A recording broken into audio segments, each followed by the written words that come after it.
Hey folks, it's Nate. Thanks for joining me at the art table again today. I'm currently running a series on how I write a story over on my blog. You can find a link to that on Substack and on my own website down below. I don't intend to rehash any of those subjects here. Instead, I wanted to take a look at how some of those processes intersect with creating a story. So I'm going to reference a few concepts I'm discussing in this series, and I'm just going to refer you back to the blog if you want more information on them, because I think they are better presented there. And if there is a big clamoring for them, I will also add maybe a couple of videos on the subject here. But one thing I said at the beginning of that series was I wasn't really talking about how you come up with the idea of a story, the general thrust of what you want to happen in it. The series is more about how you turn an idea into a finished story. So I wanted to do a couple of videos on how you kind of refine the idea into something that is ready to go through the writing process. This is going to be a couple of videos that are very broad, very general, and I'm not going to talk a whole lot about my own process in this. Again, the series on the blog is more for that. What I want it to do instead is kind of help people get from the point where they have an idea for a story to the point where they start writing it. Because a lot of people go straight from, I have an idea for a story, to sitting down with a blank sheet of paper or an open text document and trying to write the thing from beginning to end.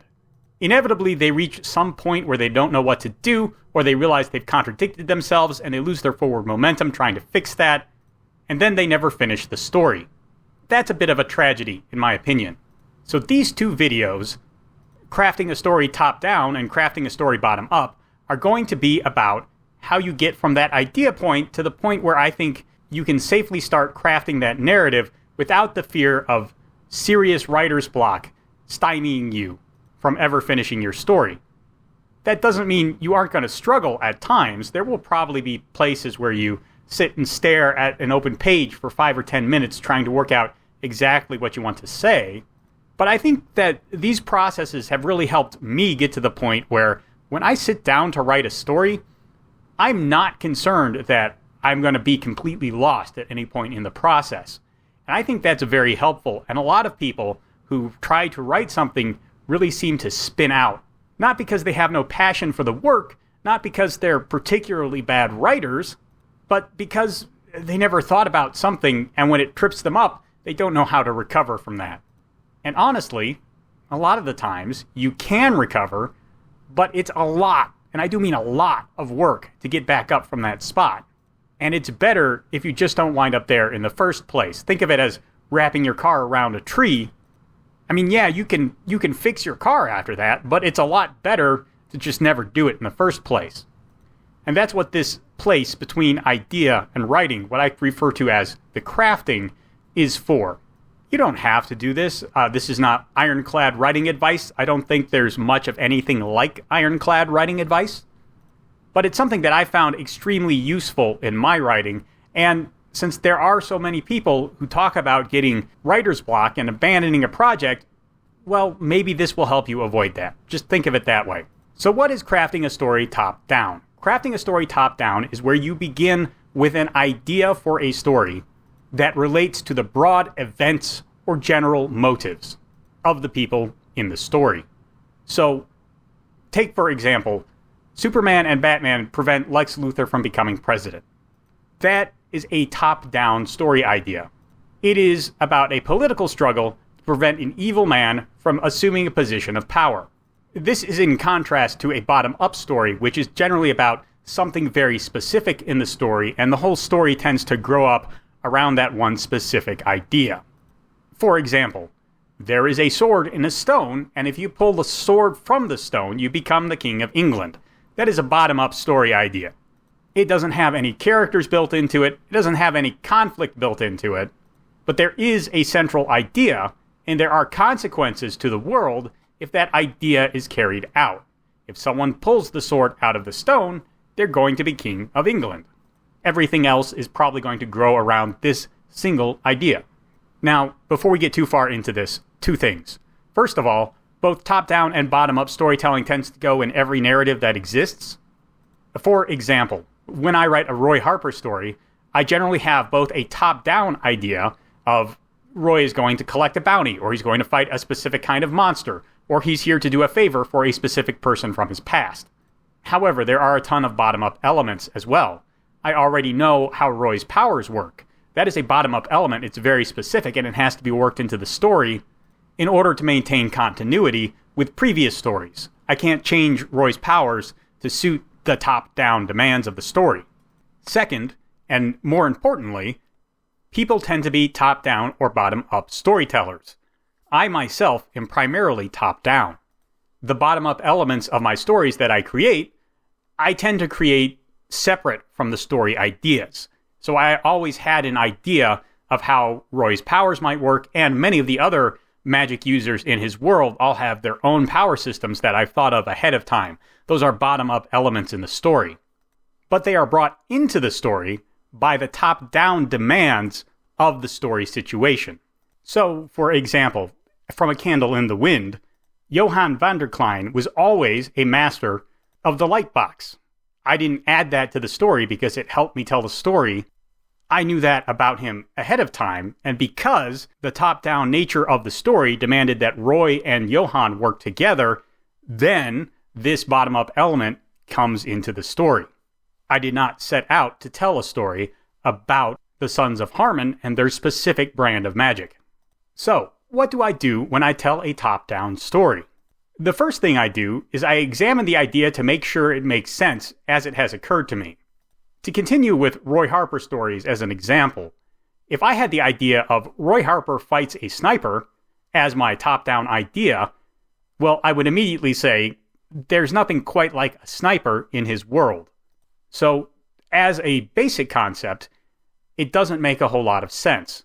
You can run with the idea of a wizard or a mage who somehow affects things from a great distance, and the principles of stealth, careful observation, and striking at an opportune moment can all be worked into a story.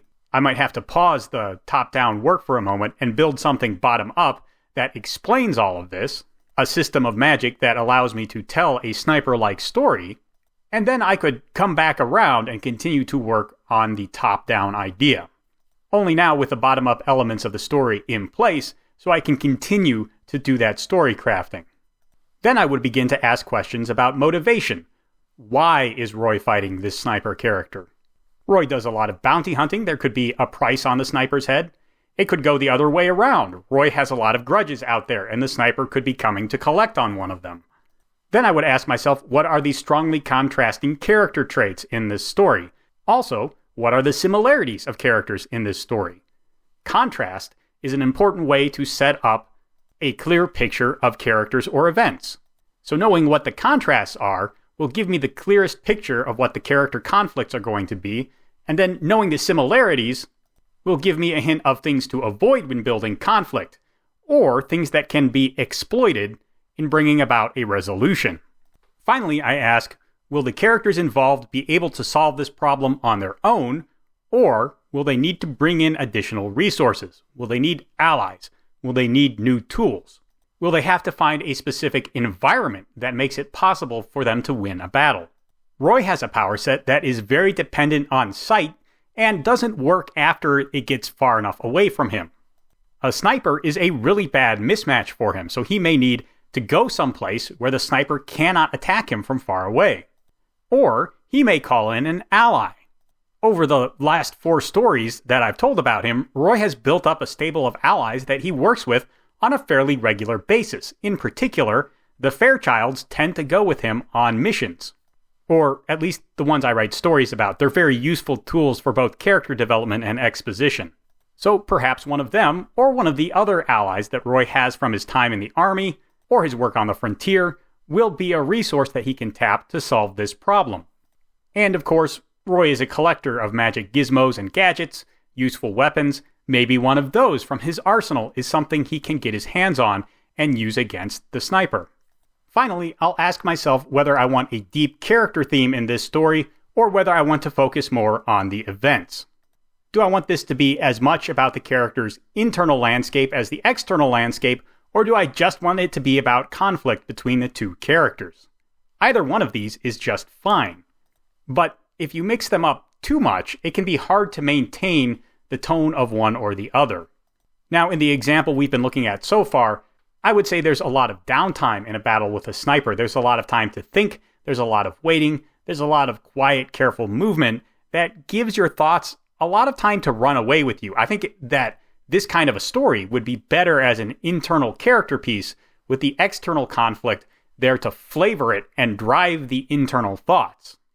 So I know right off the bat that I am telling a story where some aspect of Roy's past, or perhaps some part of his nature that he doesn't look on with great satisfaction, is going to be a major part of this story.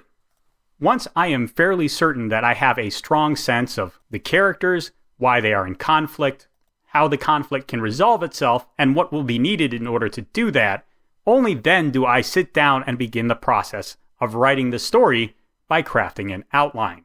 If I don't have those 4 basic elements already in place when I start to write, I will often craft a narrative with contradictory elements, juggling conflicts and character elements that are going to make the narrative muddled and make it difficult to present a strong, coherent narrative.